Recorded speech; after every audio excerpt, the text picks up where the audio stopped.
Alright, welcome back to another episode of Cashing Your Passion with Lesego.sm. Do follow me on Instagram, follow me on Facebook, follow the company as well, VILLEGENDS on Instagram, except Twitter. I'm scared of that thing. Ugh. My apologies for the delay in this episode, guys. I understand I took a while before I actually came back with another episode. It's been hectic. I don't really have any other excuse other than it's been hectic. I'm a videographer, photographer. I act too. There's a movie coming up, you'll see. I'm in it. I play a very nice role.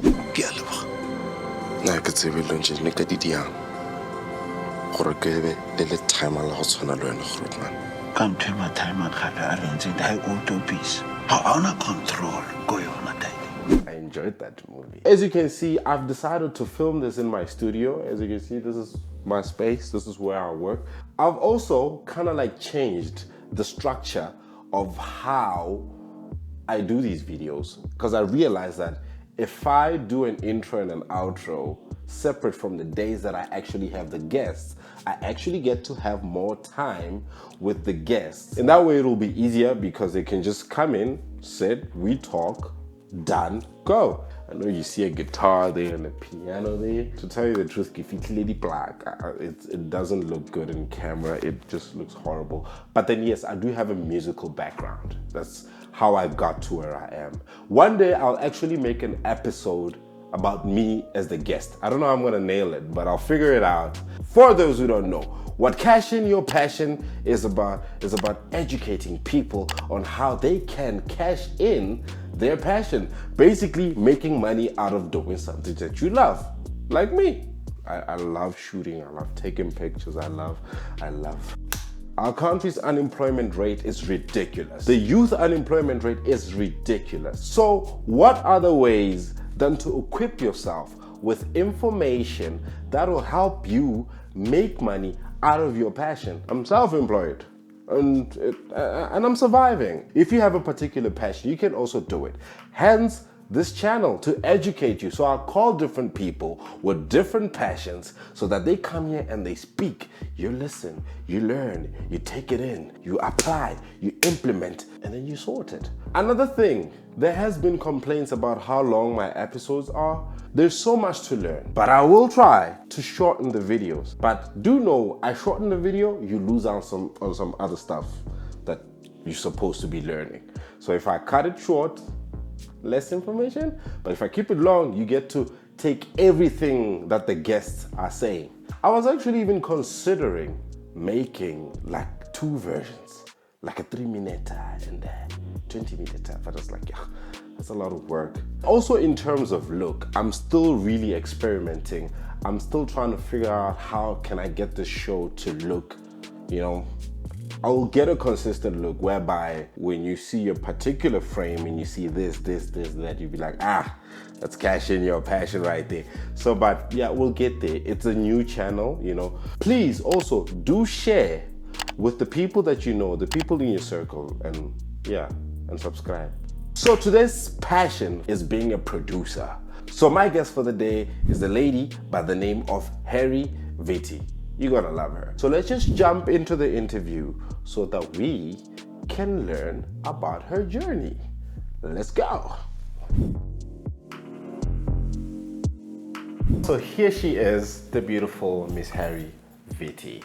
So as promised, so Harri Vithi is a producer. She has worked on various shows with various production houses and cashing in that passion of hers. So to give a bit of a backstory, as I always do about the people that come here, how I met Harri Vithi, I was on a shoot. I was shooting Tabang, the photographer, Tabang R. She was once a guest here on the show. Actually, the very first episode of Cashing Your Passion, it was Tabang. You can check it out up here. Yeah. Harri Vithi does not understand the culture of here at home and how we do in terms of introducing people. So how it works is you must introduce yourself in an accent that you're going to pick from this accent box, right? So You've even shuffled them. I shuffle This is so them wrong. every time. I shuffle them every Like time. a whole deck of cards. Yeah. Bring In it. fact, okay, let me do Bring this. Pick an it. accent. Just Bring pull it it. out. Pick an accent. Okay, all right. I picked this accent. Here you go. Okay, cool. So this is what you're going to use to introduce yourself. Oh no, oh no. What is Whew, this? that is so. She has to do it in a German accent. How do German people sound? Hey, good luck. Figure it out. All you know is that we want you to sound German right now. Wow. You should introduce yourself. Could Let's you show go. me how first? Oh, Maybe give me an example. I suck at German accents, actually, though. It's like. This is gonna be bad. But okay, let's get on with it. Scheiße. Hello.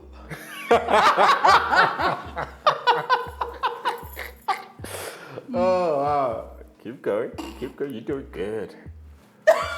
You're so sarcastic. Hello. That's all I can do. My name is Harri Vithi. Look, I can't even remember what a German person sounds like, a German accent. So, yeah, let's move on. Thank you. Come on. Okay. I'm cringing right now. Well, last time. Try it again.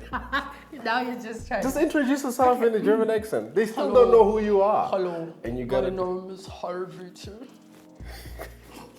What do you do, Harri Vithi? Oh, I didn't know that was also part of it. I am a freelance producer. Why do I feel like I sound like I'm trying to do an Arnold Schwarzenegger accent more than anything? So please let the embarrassment end now. Like Are you now. good? Yeah, I'm good. Skis. Thank you. You'll be like, hello, I'm Harry, and yeah, that's all I know. So you're showing me how to do it, basically. Yeah, but no, I'm reminding you how they sound. So moving on, Harry, has she explained to you who she is? Can I say it in a proper accent? But that's not the I name of am the show, a though. freelance producer, a freelance television producer. Okay, cool. Harry's a freelance television producer. So getting into the questions, Harry, the purpose of the show is to educate people on how to cash in their passion. You're a producer. You've worked with various whatever. So elaborate on what you do and yeah, how the whole thing works. Go. Okay, great. In a normal accent, by the way. Thank you, because I'm not going to do the German one. But you said elaborate on what I do. Yes. So basically, at the moment, what I do is I work for a news channel, and we create current affairs content, which is focused on basically individuals who are seeking justice. It's an investigative program, and I've been working for the program, or rather with the program, for the past 3 years. What's the name of the show? The name of the show is Checkpoint. So that's just one of the shows that I... That's just Checkpoint. Yeah. Yeah, I've actually seen the show. Have you? The hosts are very brutal with the investigations and stuff like that. We're not brutal. And the confrontations We and need all of to that. be. People need to be held to account. Please let me know if you need to be held to account, Lesego, so we can take care of it now. I swear I'm fine. I even pay my taxes. Okay, good.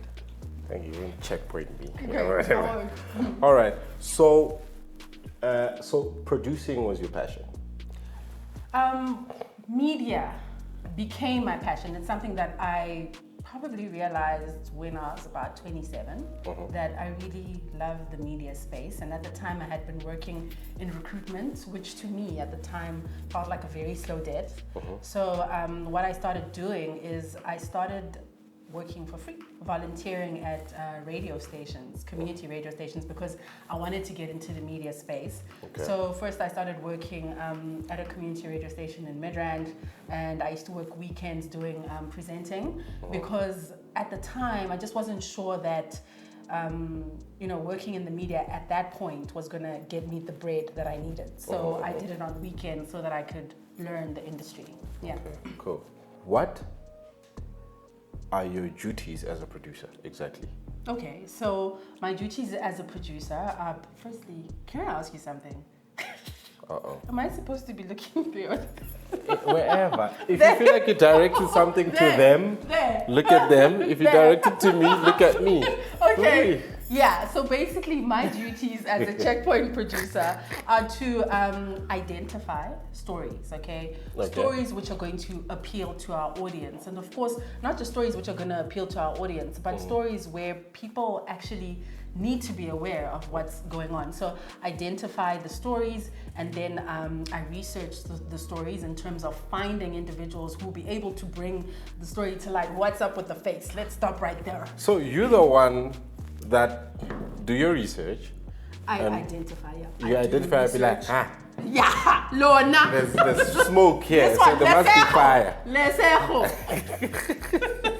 Okay, cool. Because I got a couple of things that I want you to like. There's some people. I want to show you a couple of smokes, and I just want you to follow them. You want to show me smoke? No, yeah. I'm there. Show me the smoke. So then I research, and then I present, and then obviously we shoot, and then that's it, and then we hold the people accountable. So that's basically what. Of course, there's the editing process. There's a whole lot that goes into it. A lot of intricacies because it's a very detailed job.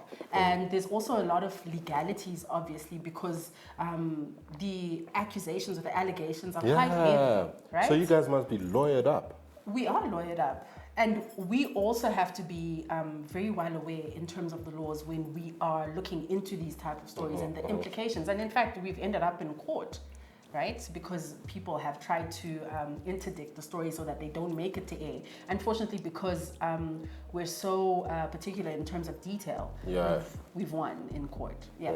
And you have no filter.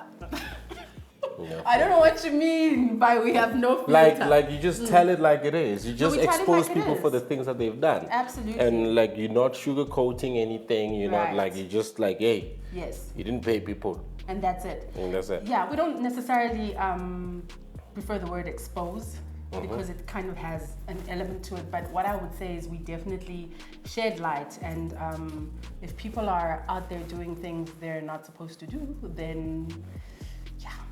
Okay. That's the thing she makes money out of. The way I started making money was actually, that's an interesting question. Obviously, you're going to edit this because now I have to. I'm not going to edit. You're not going to edit this? No. Okay, the way I started making money was basically with an email. I sent an email to the executive producer of the show that I currently work for, Checkpoint, and I told her, by the way, I had 0.0 actual television experience. I had experience in radio, but not in television. So I sent her an email. I told her that I was interested in producing for the show, and she responded, and she said we must go for a coffee. And we went for a coffee, and within 3 weeks, I was producing for Checkpoint, which is the top-rated current affairs show in South Africa. Yeah, I actually also love that show, actually. Okay. It's content you hardly see, you know? Yeah, it's real stuff. It is real stuff. It's real stuff. And you don't get a lot of shows like that on the continent, you know, which hold people in power to account. So that's the great thing about the show. But then in terms of making money for Checkpoint, I had to start freelancing, right? Which was not as much as I used to earn in a regular job, and obviously not regular income. But I was so desperate because I had such a passion for wanting to produce television that I was willing to, I even told her I'll do it for free. Just, look at you. Look, whatever it takes, get your foot through the door. That's the first thing. Prove what you can do and the money will follow. That's what I earnestly believe. I'm not saying to people they must go out there and just offer themselves for free. But if that's what it takes to get into a space where you've never worked before and you don't have experience in that space, then how else are you going to do it if there are like 500 other people who do have experience in that space? You're actually right about that. I've also, in my journey, at some point, there was a point I actually did free work. There was 2 points actually where I did free work. You're probably gonna remember. Yeah, with 3 I remember points. all of them. No, but but it got me to where I am also, and I can attest to that. It's a method that also works. And not only do I want to say that that's what I did in terms of offering myself for free, of which I did not ultimately have to work for free, although I was willing to do that. But also as a freelancer, you don't have to be in the office. But I deliberately made sure that every single day I went into the office so that I would become a part of the team, right? That was my strategy. And because eventually working with the team every single day, I ultimately did become a part of the team. So I believe it was not smooth sailing. Nothing really is. No. So what are the challenges that you faced in pursuing this particular passion? Okay, so the challenges that I faced in pursuing this particular challenge, I think firstly, what did I say? You said pursuing a challenge. I said the challenges that I faced in pursuing this particular passion. You said challenge, trust me. So the challenges that I faced in pursuing this particular challenge, Okay. So the challenges that I faced in pursuing this particular passion, I think in terms of when you are in a specific industry, a specific space, and you're sort of looking at where you want to be, whether you are in advertising, but you want to be, I don't know, a photographer as an example, whatever. It's not too far apart, but you get the example, right? Yes, in my case, I was in recruitment, then I went into education, and then I wanted in my heart to be in media. So the first challenge is, how do I even get to work in that space when I have 0.0 experience? And also dealing with the mental barriers in terms of believing that I could actually be in that space and what it would take to get there. So the first challenge is to believe in yourself, right? And to seek out those opportunities and to know that just because you are in one industry doesn't prevent you from moving into another industry. So ultimately, that's why I worked those weekends to make sure that I'd get a good handle in terms of what is involved in working in the media space. Also, just in terms of working in production, in television production, the hours are really, really challenging. I did not expect it. Like, there is no such thing as weekends. There's no demarcation between Monday to Sunday. It's all just one day. That's how it feels, you know, it's endless work. You really, really have to apply yourself and always be on the ball. It's a space where there's no room or time for excuses. And so those are the challenges where I faced, where firstly I enjoyed the hard work, but also ultimately I had to be aware that burnout could happen anytime. But just in terms of actually, your question was the challenges. Yeah, so that is a challenge, right? Yes. Burnout, the hard work. But in anything that you want to do and pursue, you're going to have to put in hard work. Yeah. Okay. So in your experience, what were the personal requirements to be able to take on such a job, pursue that particular passion? Yeah. And what are the professionals? You can start with the personal requirements. According to you, how you feel like if I had to be like this in order to pursue this thing. Yeah. And then what are those? Okay, let's start with that one. And then you ask me the next one. Okay, cool. Yeah, one question. So I like to just... One question at a time. Okay. So with regards to personal, I had to be willing to sacrifice. I had to be willing to sacrifice my time. So that was a huge element because I just wasn't home. I was always at work. I remember this one time I worked from 8 a.m. until 4 a.m. the next day. That's the next day, right? So, but there's so many occasions which I can mention. And then also, but when you say personal, I need clarification. Like personal, like, okay, I need an analogy. Please. Like, to be a lawyer, professionally you need all those things, but personally, you kind of need to be that person who likes, you know, who likes to confront people, and you know what I mean? Yeah. So in your case, what are the personal requirements that you feel like you need to have them in order to pursue this? Well, you definitely have to be very confident because you're going to be interviewing and engaging with all sorts of people. I needed to be a people person. because in order to secure information, you have to be able to garner trust from people. And not only a people person, even from the people who we're going to hold accountable. Ultimately, we have to be able to find ways in order to convince them to account for the alleged actions that they have partook in. So you definitely have to be a people's person and extremely detail-oriented.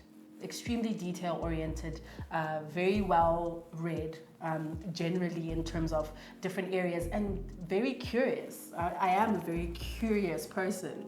And so because when you're curious, it leads you to discover so many different things, gaps in law, things that need to be changed. And you can read one article, right? And you may just read that article and see it as that. But when you have a curious mind, just like one word will lead you to a space where by the time you're researching, you're like, wow, is that what's going on in that space? So just a sense of curiosity that never ends, and definitely creativity.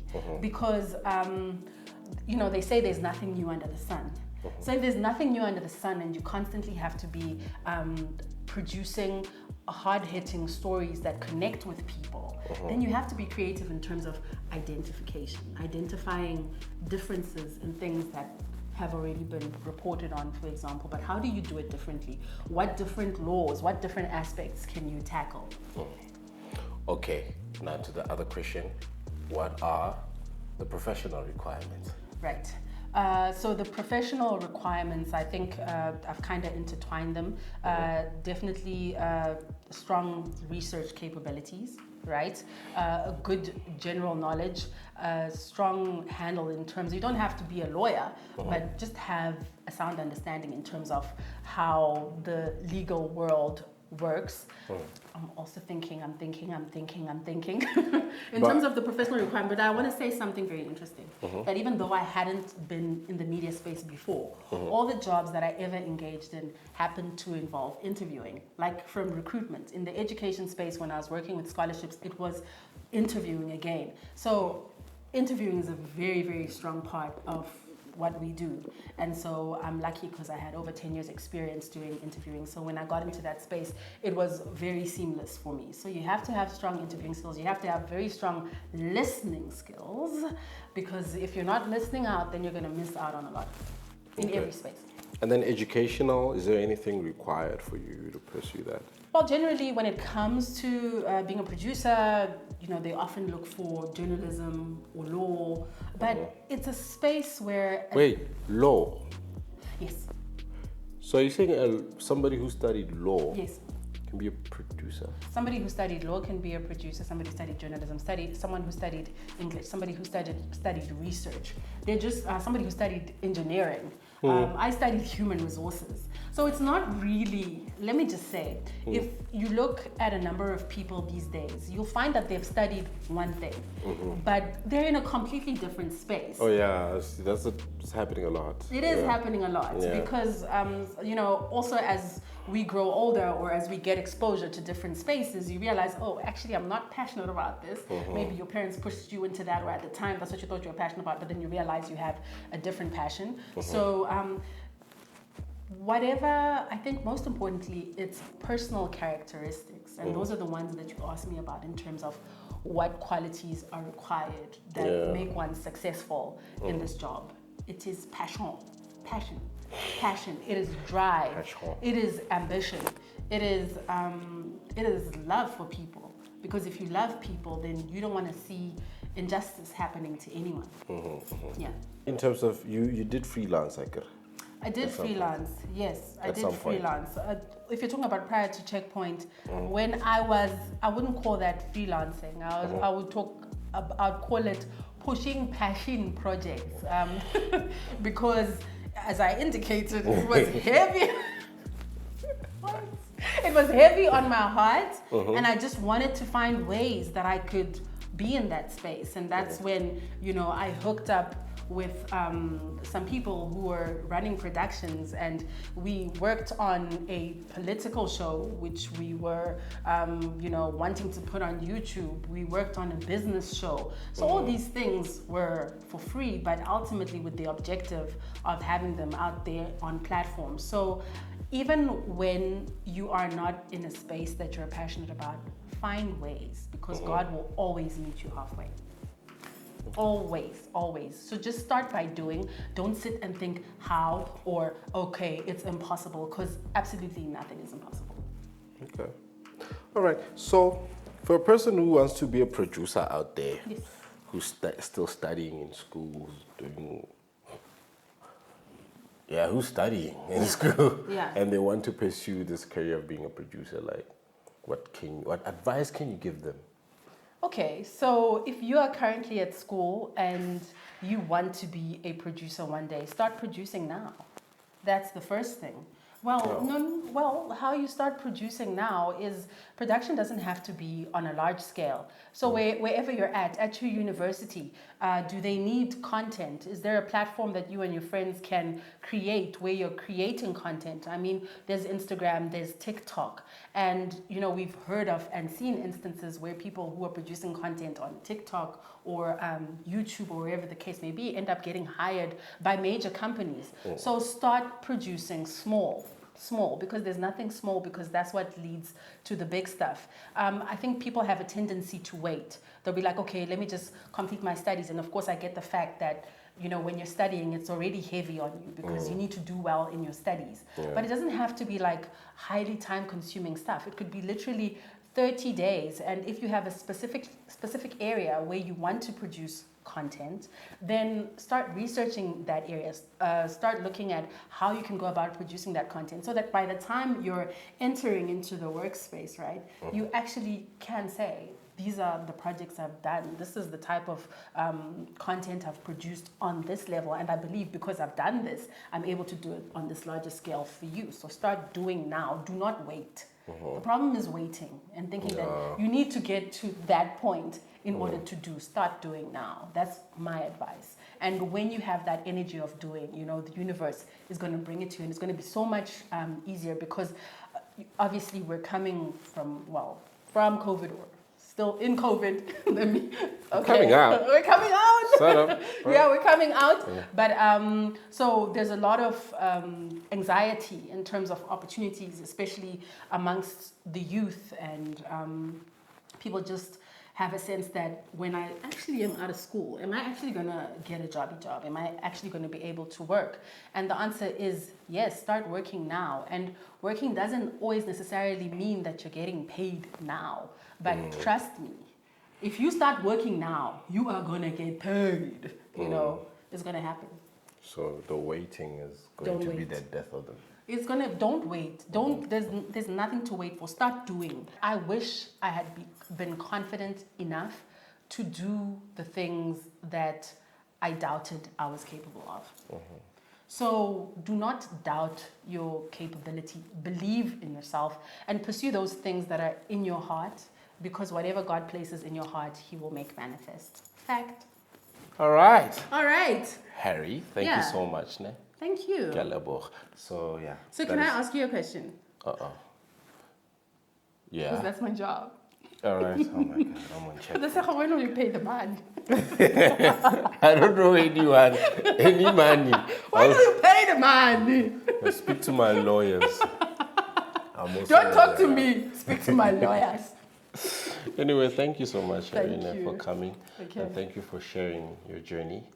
And I'm pretty sure those that have ears have heard. Those that have data have watched.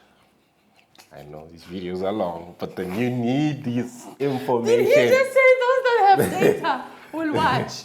We need these videos, they need to hear people's stories, because they want to, of course, pursue these passions. And it's stories like yours that will, get to other people, and it will spark something within them. Push passion. And then they'll cash in their passion. Anyway, thank you so much. Now, I will see you. Wait, why are you messing up a fist bump? How do you mess up a fist bump? So there you have it, guys. That was Harri Vithi. I did not know that a lawyer can be a producer. I hope you've learned. I hope you've heard her journey. I hope there's something that you can take, that you can apply for all those aspiring producers out there, people that are still at places like Damelin, Avda, Boston, all those places where even those that are just can't afford to go to school for these things. Somehow, I'll actually, let me do this. I'll one day get a guest who has made it so far but never actually went to school for it. I'm not saying don't go to school, but I'm saying you don't necessarily have to go to school in order to, you know, do these things or whatever. But that's what I'm saying. I'll get a guest that did not go to school for these things, did not study for them, but is actually well established. I'll find one, don't worry. I'm well connected. I'll find him or her. But one thing that I've seen, one thing that I've picked up from all these other videos and interviews that I've done with people is that majority of the time, there's a consistent story in all these things that they're saying. There is obviously hard work.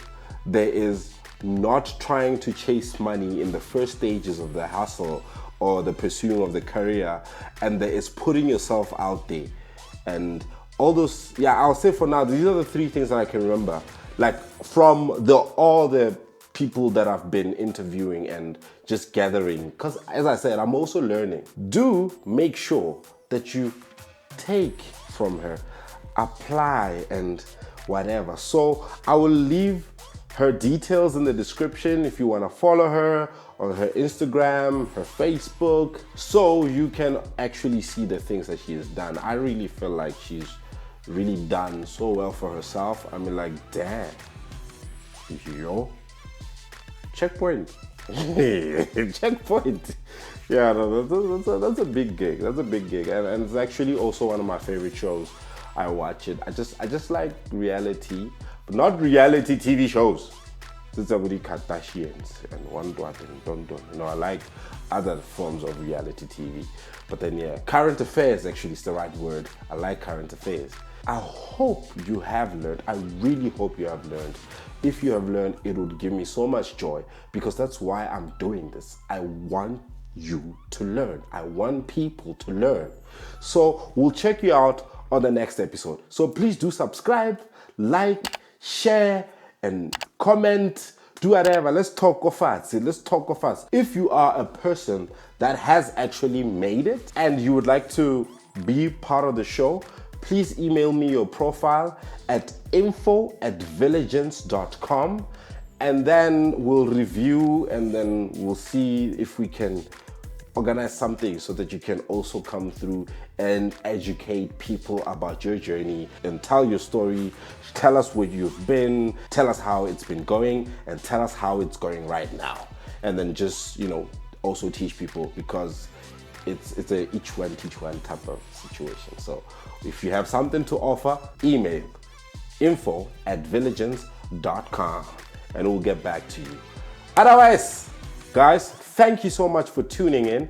Thank you very much. Please do like and subscribe, and I will see you guys in the next episode of Cash In Your Passion.